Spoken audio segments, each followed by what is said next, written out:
Hello everyone, তনয়ার পাকশালায় সবাইকে স্বাগত জানাই। এখন গরমকাল আর কিন্তু সকলের ঘরেই পটল হাজির, তাই আজকের রেসিপি আমিষ গোবিন্দ পটল কারি। দেখো এখানে আমরা নিয়েছি পটল, যেগুলোকে খুব সুন্দর করে কিন্তু মা কেটে নিয়েছে।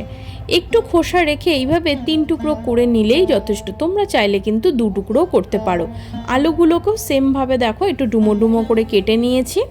এবার একটা কড়াই বসিয়ে নিলাম, যার মধ্যে 1 মুঠের থেকে একটু বেশি দিলাম গোবিন্দভোগ চাল, যেটাকে কিন্তু আমরা খুব সুন্দর করে ড্রাই রোস্ট করে নেব।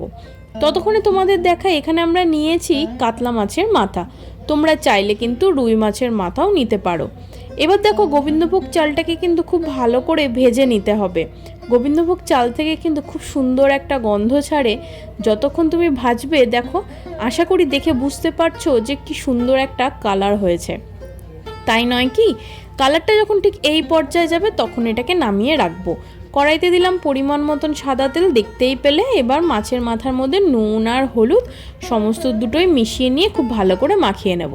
তেল গরম হলে মাছের মাথাগুলোকে খুব সুন্দর করে কিন্তু লাল লাল করে এপিট ওপিট করে ভালো করে ভেজে নিতে হবে। পটল কিন্তু এখন গরমে সত্যি খুব ভালো খাবার। আর বাজারে এখন এই পটল আর ঝিঙে ছাড়া আর কি পাওয়া যায় বলো তো এখনো পর্যন্ত? তাই মনে হলো এরকম পটলের একঘেয়েমি তরকারি না খেয়ে যদি এরকম একটা সুন্দর রেসিপি করা যেতে পারে তাহলে কেমন হয়। খেতে কিন্তু মারাত্মক হয়েছিল, তোমরা অবশ্যই একবার ট্রাই করো প্লিজ। এবার দেখো মাথাগুলোকে তুলে রেখে দিয়েছিল এবং ওই তেলের মধ্যেই দিয়ে দিল সম্পূর্ণ পটল। পটলগুলো কিন্তু নুন দিয়ে ভাজবে না, তাহলে প্রথমে যদি তোমরা নুন দিয়ে দাও পটল থেকে জল ছেড়ে দেবে, সেতে কিন্তু পটল ভালো করে ভাজতে পারবে না। দেখো এখানে আলু আর পটল বেশ গোল্ডেন ব্রাউন করে ভেজে নিয়েছি। এবার দিয়ে দিলাম পরিমাণ মতো নুন। এই ভাজার সময় কিন্তু আমরা হলুদও দিইনি, তাহলে তেল কালো হয়ে যাওয়ার কিন্তু অনেকখানি চান্স থাকে। দেখো খুব ভালো করে ভাজা হয়ে গিয়েছিল, এবার তুলে নিলাম। ওই তেলের মধ্যে 1 চামচ মতন দিয়েছি মেথি ফোড়ন। এখানে তোমরা চাইলে মেথিগুলোকে কিন্তু রাখতে পারো, অথবা তোমরা চাইলে স্টিলের ছাঁকনির মধ্যে মেথি দিয়েও কিন্তু এইভাবে ফোড়ন দিয়ে তুলে নিতে পারো। শুধুমাত্র আমাদের ফ্লেভারটা লাগবে। দেখো আমরা এখানে মেথিগুলোকে এইভাবে খুব ভালো করে পুড়িয়ে নেওয়ার পর তুলে নিলাম। ওই তেলে দিয়ে দিলাম একটা শুকনো লঙ্কা, দেবো একটা তেজপাতা আর একটা বড় সাইজের পেঁয়াজ, যেটাকে আমরা খুব সুন্দর করে গ্রেট করে নিয়েছি। এবার এটাকে খুব ভালো করে কিন্তু একটু গোল্ডেন ব্রাউন করে ভেজে নিতে হবে।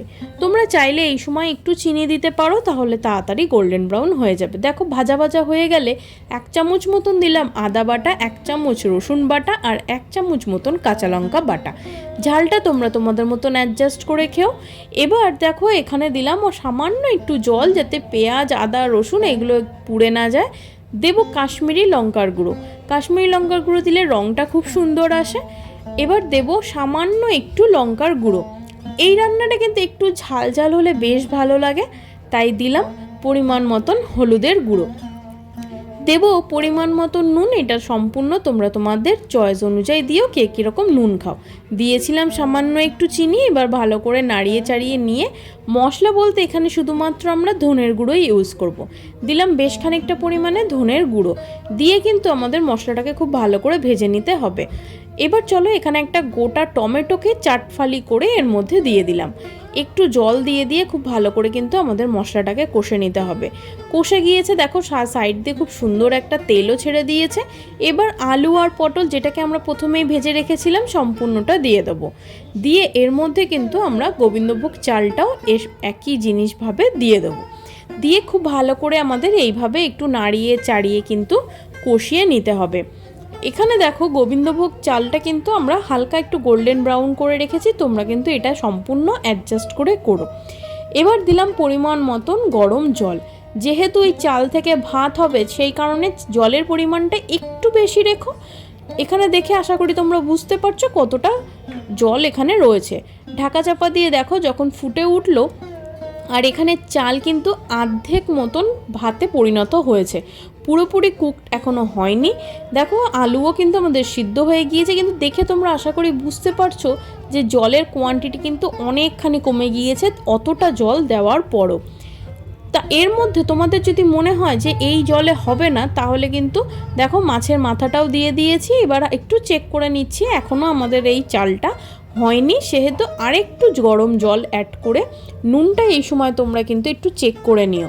অবশ্যই ঢাকা চাপা দিয়ে এর মধ্যে দিয়ে দেবো 2-4টে কাঁচা লঙ্কা। এটা ফাটিয়ে দিলাম, খুব সুন্দর একটা ফ্লেভার আসে। এবার ঢাকা চাপা দিয়ে আরও 10 মিনিট অপেক্ষা করলাম। ঝোল কিন্তু আমাদের বেশ খানিকটা পরিমাণে রয়ে গিয়েছে, পুরোটা অ্যাবজর্ব করেনি। ততক্ষণে কিন্তু আমাদের চালও খুব সুন্দর সিদ্ধ হয়ে গিয়েছে এবং মাছের মাথার মধ্যেও কিন্তু খুব সুন্দর মশলা অ্যাবজর্ব করে গিয়েছে। দেখো, এবার দিলাম 1 চামচ মতন গাওয়া ঘি, আর ওপর থেকে খুব সুন্দর একটা টেস্টের জন্য দেব গরম মশলার গুঁড়ো।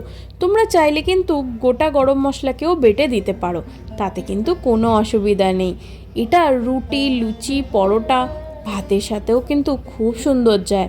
আমি তোমাদের হাইলি রেকমেন্ড করছি একবার এই আমিষ গোবিন্দ পটল কারি একবার বানিয়ে খেয়ে দেখো, আর কমেন্ট সেকশানে জানাও যে তোমাদের কেমন লাগলো। আমাদের কিন্তু ভীষণ ভালো লেগেছিল, খুব ইউনিক একটা টেস্ট, আর খেতে মারাত্মক লেগেছিল। বাড়িতে আত্মীয় স্বজন লোকজন যেই আসুক না কেন, বন্ধু বান্ধব বা নিজেরা, একবার চট করে বানিয়ে খেয়ে দেখো আর জানাও তোমাদের কেমন লাগলো ভিডিওটা। ভালো লাগলে চ্যানেলটা অবশ্যই সাবস্ক্রাইব করো, পাশে থাকা বেল আইকনটি অবশ্যই প্রেস করো, লাইক করো, শেয়ার করো আর কমেন্ট করে জানাও যে তোমাদের কেমন লাগলো।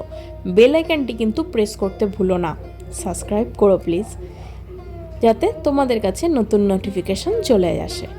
ভালো লাগলো ভিডিওটা, ধন্যবাদ। দেখা হচ্ছে আরও একটা রেসিপির সাথে। আমি আমার মা ফিরে আসছি, ততক্ষণের জন্য টাটা।